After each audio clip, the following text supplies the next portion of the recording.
James Stewart as the six-shooter.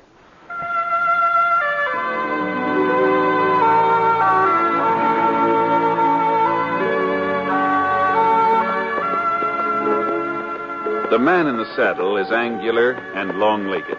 His skin is sun-dyed brown. The gun in his holster is gray steel and rainbow mother of pearl, its handle unmarked. People call them both the six-shooter.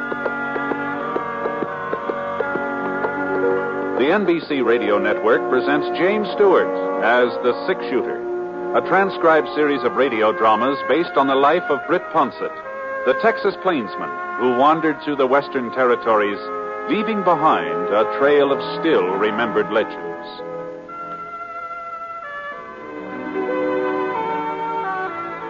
Now, in just a moment, immediately following this important announcement, you'll hear Act One of The Six-Shooter.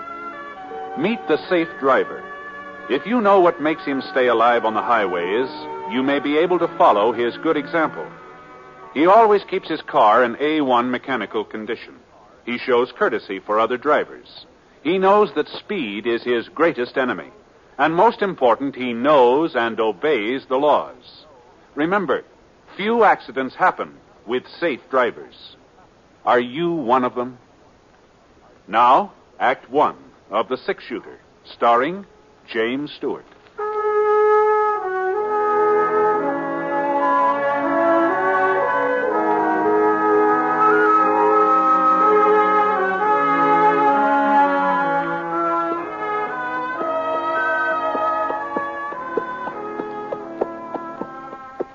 I sure couldn't figure it. I'd ridden down the whole main street all the way from Seth Tooley's bank to Ma Benson's rooming house, and I hadn't seen a single solitary person. The stores were closed, shut tight. There wasn't even a wagon or a horse out in front of them. It looked like the town of Elk Point had just up and gone to sleep, but that didn't make sense either. Not at 5 o'clock in the afternoon. Whoa, Scar. Whoa. Well, Ma Benson didn't know what the trouble was. She always had a pretty good notion about everything that went on in Jackson County. You know, folks always used to say that's why the Elk Point Gazette kept going broke. You know, old Sadie Benson was too much competition.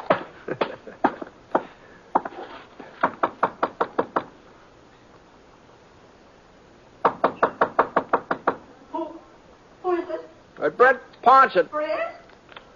Yeah. Well, how do I know it's you? Well, opening the door might be one way of finding out. Does sound like you're all right. But if it ain't, I'm just a poor widow woman without a cent to my name. I don't think you're going to Oh, get... come on now. Come on, Ma. Open up the door.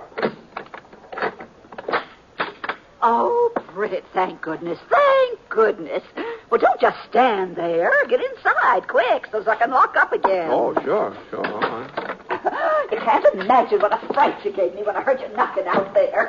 Oh, but I must say there ain't anybody I'd rather see today. Well, now, that's a very flattering greeting, Ma, but what's behind that? Oh, now stop joshing me, Britt. At a time like this when we all might be murdered any minute. Murdered? Stacy Gault is headed this way. Don't tell me you didn't know. Gault? That's what I said. Stacy Gault. Stacy Gault. Oh, I hadn't heard he was in these parts. You hadn't heard? No. Then what on earth brought you to Elk Point? Oh, I was just passing through on my way to White River. I thought I might stop off long enough to have one of those fine home-cooked meals of yours. Isn't that reason enough? Well, you're heaven sent, Britt Ponsett. That's what you are. Heaven sent. Come on out in the kitchen with me while I give you the news. Sure. I was fixing a batch of cornbread. I had to do something to keep myself from thinking about what might happen. Oh, you can draw up that stool there if you like. Oh, thanks. Before you sit down, hand me them eggs, will you? Eggs? Oh, sure. Here they are. Here you are. Well, now, the first sign of trouble was when Gault held up the Fargo station over at Fort Shafter. That was 10 days, maybe 2 weeks ago. Well, Shafter's 200 miles from Elk Point. Well, that's why folks didn't get too excited. Not then, anyhow. We never figured he'd come this far west. He never had before. Yeah, I guess that's so. Yeah. But last Monday, he was in White River. Oh? Robbed the White River First National. Got away with over $50,000. $50,000. Gee, Marshal Andrews, he's the district marshal over to White River. He trailed Gault 5 or 6 miles out of town, and then he lost him. But there wasn't no doubt which way Gault was fixing to go. Oh, now where to put that pen? Oh, yes, here it is. Well, anyhow, just this morning, Ed Scott came barreling into town. He's got the old McBride Ranch out in Easter Canyon, you know. Yeah, I remember that one. Well, Ed seen him last night riding through the canyon. He's Gault, huh? Couldn't have been nobody else. Ed recognized him right off, he did. He did. I thought you said Gault had never been around Elk Point before. Well, there's pictures of him, ain't there? On them wanted posters? Yeah. Oh, yeah. Now, I know I've left something out of this batter. If I could only think what... Oh, my stars, bacon powder. You know, when you use sweet milk, you got to put in bacon powder, or the bread just don't raise up at all. That's fine. That cupboard right behind you, Britt, please. Back here? Yeah, that door there. Right there. There. That's it. Yeah, it's on the second shelf. Little red can. Red can. That's the one. Well, now, like I say, Ed brung the news to town this morning. Mm-hmm. And that's when everybody took cover, huh? Well, what else was we to do without a single able-bodied man to defend us? Eddie Scott rounded them all up, formed a posse, and went out hunting Gault. Oh, now, what about Sheriff Henry? It sounds like that'd be his job, wouldn't it? Sheriff Henry ain't here. Oh, I see. Just when we need him most, he's delivering a prisoner over to county jail at Jackson. I see. And, of course, that gave Ed Scott his chance to take charge. He's always been the pushing type, wanting to run everything. I guess he figures if he can capture Gault, it'll be a real feather in his cap. Not to mention the $10,000 reward the White River First National is offering. Yeah, that's a lot of money. It sure is. 10,000. Oh, can you open the oven for me? Oh, yeah, sure. Now, be careful, Britt. Now, don't you burn yourself. You better use that dish towel there on the rack. All right. I don't know why I bothered making cornbread. Won't be anybody here to eat it. Except maybe you, Britt. You'll stay for supper anyway, won't you, in spite of this Gault business? Well, it would take more than Stacy Gault to do me out of some of your cornbread.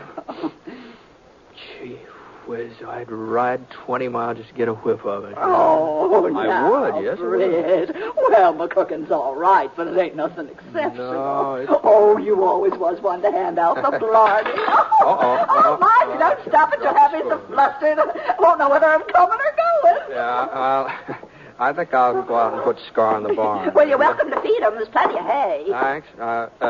Ma. Yeah? Now, you weren't serious about there only being 2 of us for supper, weren't you? Well, I sure was. Well, but they used to have plenty of boarders, more than you could take care of. Oh, I've still got my boarders, Britt. But they're all out with Ed Scott's posse. Oh, I see. I told you. There ain't a male between the ages of 10 and 60 left in town. Besides you, of course. Why, even old man Fletcher went along with that posse. No. They had to help him onto his horse, but he went. Well, you better hurry now, Britt. I'll have supper on the table by the time you get back from the barn.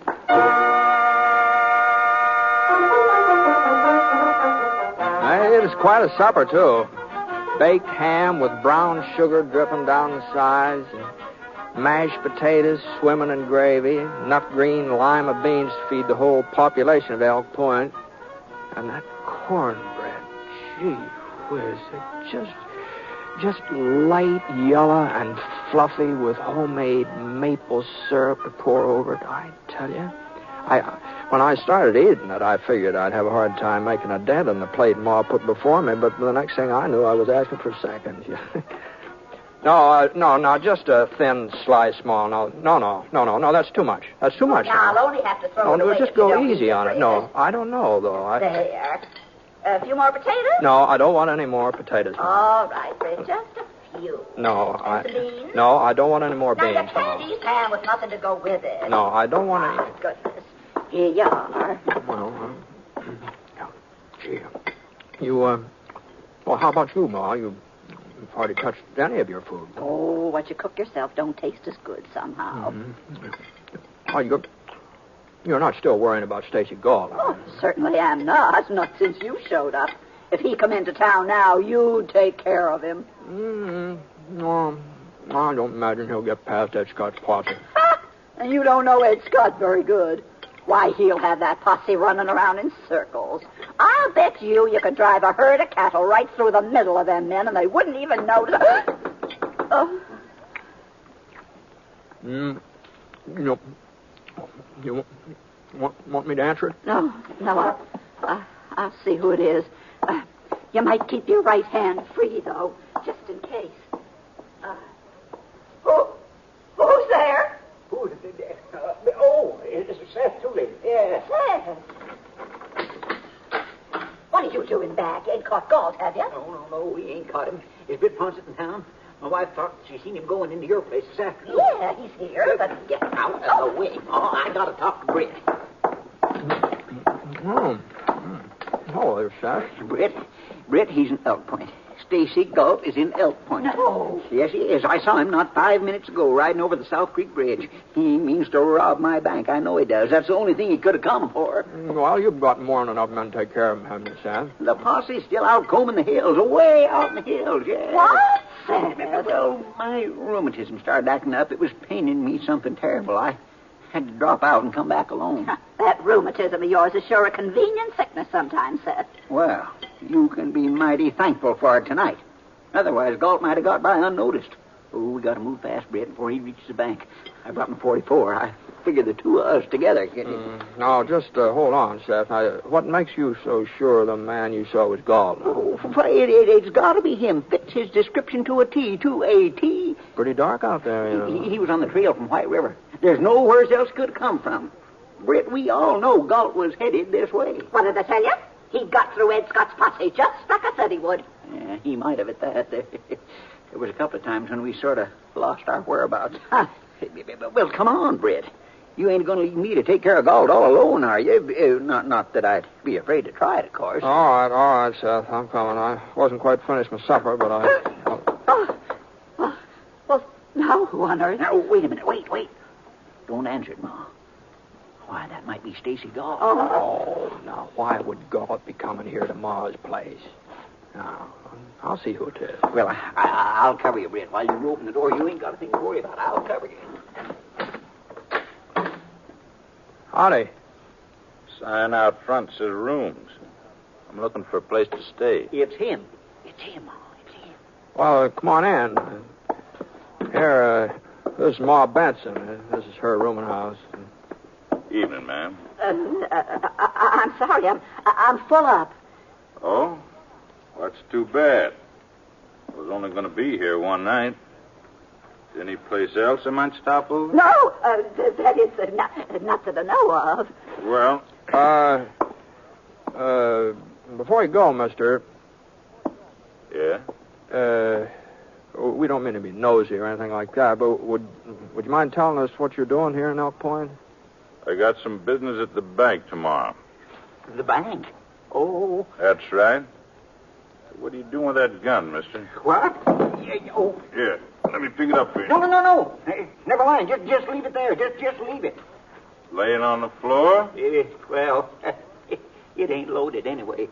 A man's a fool to carry an unloaded gun. Say, what time's the bank open up in the morning? It ain't open tomorrow. Tomorrow's a holiday. That's so?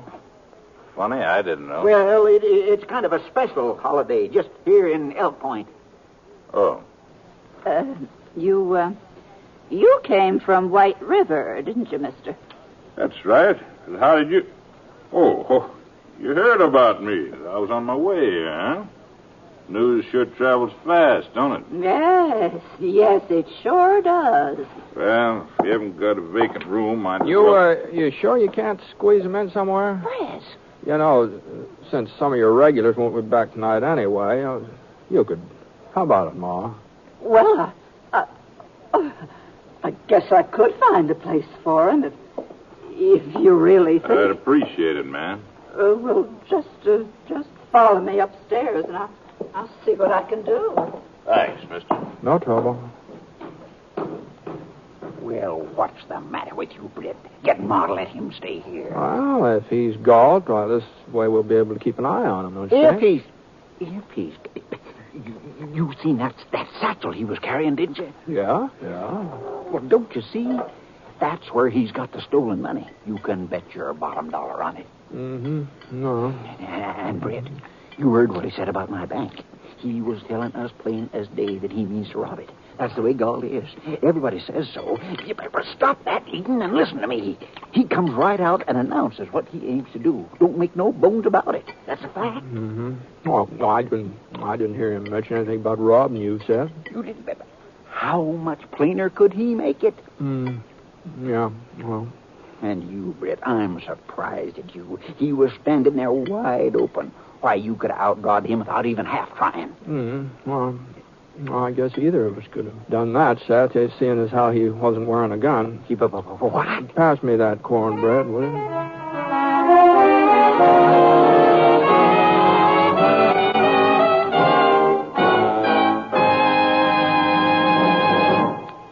We'll return to James Stewart as the six-shooter in just a moment. When it's entertainment you're after, you'll find the very best on this station of the NBC radio network. Thursday night, for example, Robert Young portrays Jim Anderson on Father Knows Best, a program which is based on the assumption that the man of the family can put one over on the wife and youngsters. The same night, you can enjoy the zany stunts on Truth or Consequences with Ralph Edwards. When Ralph sends a contestant off on a consequence, it usually ends up as one of radio's funniest. And if you like Western songs and adventures, hear the Roy Rogers Show. Then, to top it all off, hear the little-known stories of show business that Eddie Cantor tells on his Show Business Show. Yes, Thursday is packed with stellar entertainment on the NBC Radio Network.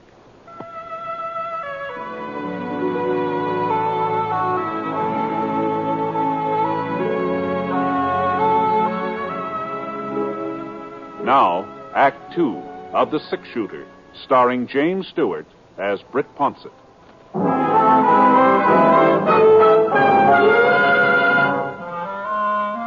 Seth Tooley just stood there watching me finish up supper, and the expression on his face didn't help my digestion much. He sure did look disgusted.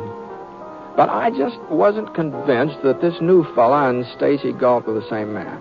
I'd never seen Gault before, of course, and the fella Ma took upstairs did look something like the wanted posters, and he had come from White River. That was all true, but no doubt, the poster pictures and the satchel and where a man comes from just don't prove he's an outlaw. At least not for certain. You gonna sit there eating all night? No. Britt Ponsett. No, I'm done now. Well, he's not robbing your bank, Seth. Well, what do you want me to do? Wait till he tries it? No, now look. Now, we're not sheriffs or deputies, and we can't arrest somebody just on suspicion. And besides, I don't think he's Gault. Oh, you don't? Now, they just don't stand to reason. Now, why would Gault come riding into town here? He knows everybody's on the lookout for him. Well, with that posse out in the hills, he's a lot safer here in town than he would be anywhere else. And don't think he don't know that, too. Well, it's about time to turn in, I think. Britt! Now, look, Seth, when Sheriff Henry comes back, he can arrest this fella if he wants to. I think he's making a mistake. I think he'd be arresting the wrong man, but, well... Britt Ponsett, I'll never forgive you for this. Not if I live to be 70. 90. No, Ma. Leaving me at the mercy of a killer. Why, we'd have been better off if you never showed up in Elk Point at all. This is terrible. Now, just take it easy, Ma. Take it easy? With Stacy Gault staying right under my own roof? Now, you could be jumping to conclusions, same as Seth here. Oh, am I? Do you know what's in that satchel? Nope. Money. Stacks and stacks of it. No, now, Ma. I watched him through the keyhole. He took it out and started counting it. And there's slips of paper fastened around the bills. And the printing on that paper says White River First National Bank. There, you see. You sure of this, Ma? Well, and sure own eyes, ain't I? Well... All right. And that ain't all he's got. You remember what it said on the wanted poster about how Gault always wears yellow leather gloves? Yes, I remember. Well, he's got the gloves, too. Right there in the satchel with the money. Ha! You satisfied now, Britt? Seth, you gotta find the posse and bring him back here as soon as you can. All right, Ma. You'll see that he don't get away, Britt. Yep, I'll see to Well, it. for heaven's sake, Seth, hurry. Sure, Ma, sure. Hurry. Gee, I'm sorry if I got you into something, Ma, but I just can't believe... You can't believe what, Britt? Nothing, Ma, nothing. Well, Ma cleared off the table and took the dishes out in the kitchen. Well, I offered to dry, but she said she'd rather do them herself, so I went into the parlor to wait. The fellow upstairs was moving around and getting ready for bed. At least, that's what I hoped he was doing. His room was right over my head, and when the bed springs gave out a little creak, I felt a little better about things.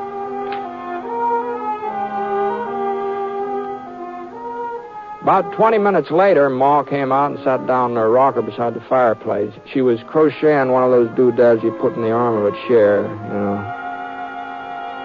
We didn't do much talking. Not for the next couple of hours, we didn't. And then about 11 o'clock, the posse came riding up. Well, must be them, Ma. Oh, it's about time. Well? Maybe you'd better wait in the kitchen in case there's any trouble, huh? There won't be no trouble now, thanks to Seth Tooley. Yeah. Well, anyway... Oh, all right, Britt, all right.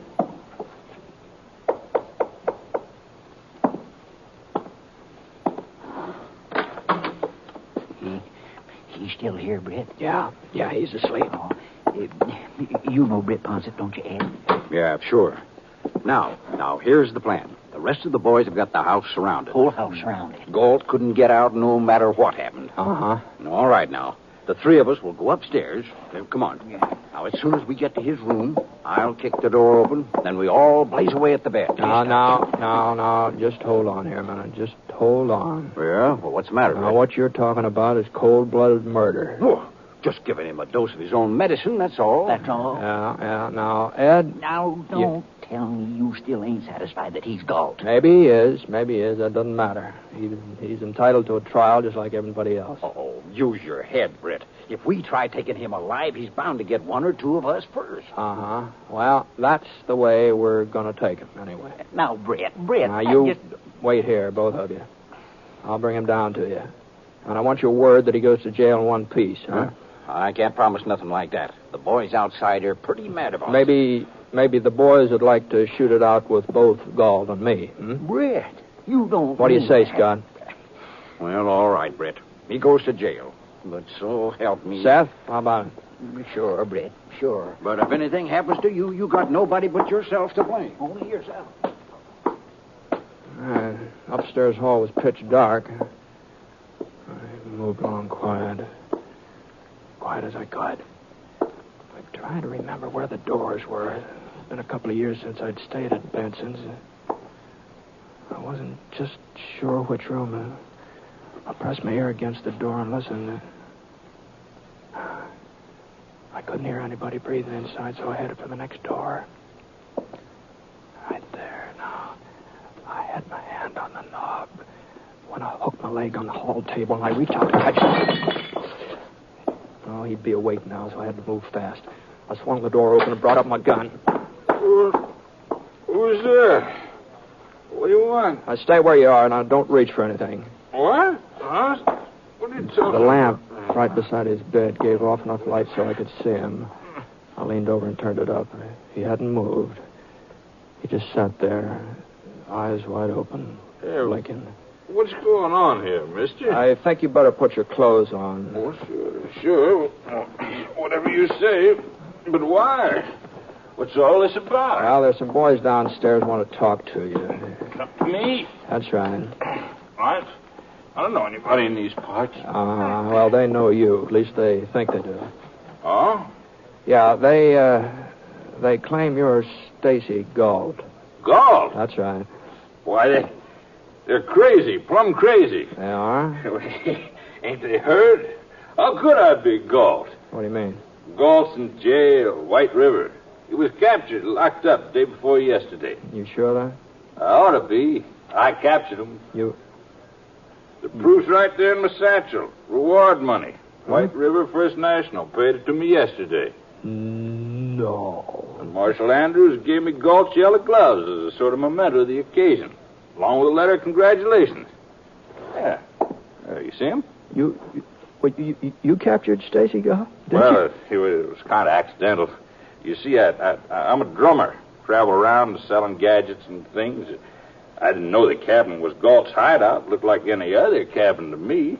Thought there might be some kids living there. So I was getting up my samples when the door opened. Guess he thought the six-shooter I was holding was a real thing. Of course, it did look mighty genuine for an imitation. You sure make realistic-looking toys these days. And he didn't try to shoot it out with you or anything? No. All he said was, okay, you got the drop on me. I didn't know what he was talking about, but I was too surprised to say so. Yeah. Next thing, he handed me his gun, and, well, it was about then Marshal Andrews come riding up. Marshal was real nice about giving me all the credit. Want to see the letter he wrote? No. But you bring that down along with you, will you? What I want to see is Ed Scott's face when you show him that letter. That's what I want to see.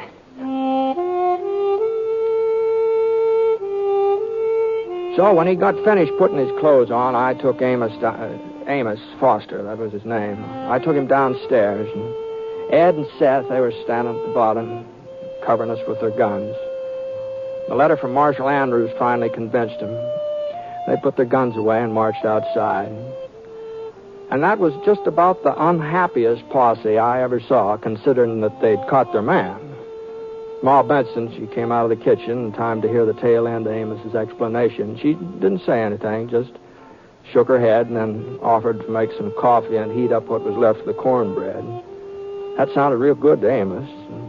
Sounded good to me, too, except for one thing. I knew there wasn't any cornbread left to heat up. I sort of finished it off at supper.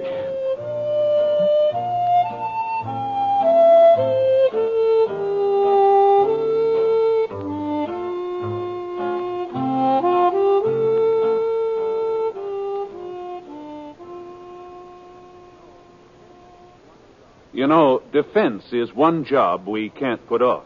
Because if we want security for our home and country tomorrow, we've got to do something about it today. How? By investing in United States savings bonds. You'll get a return of $4 for every $3 you put in, and in less than 10 years. In addition, you can hold your bonds beyond maturity and earn further interest. 3% interest compounded semi-annually for as long as 10 additional years. Sign up today for freedom. Join the payroll savings plan or the bond-a-month plan. You'll feel more secure tomorrow if you buy United States savings bonds today.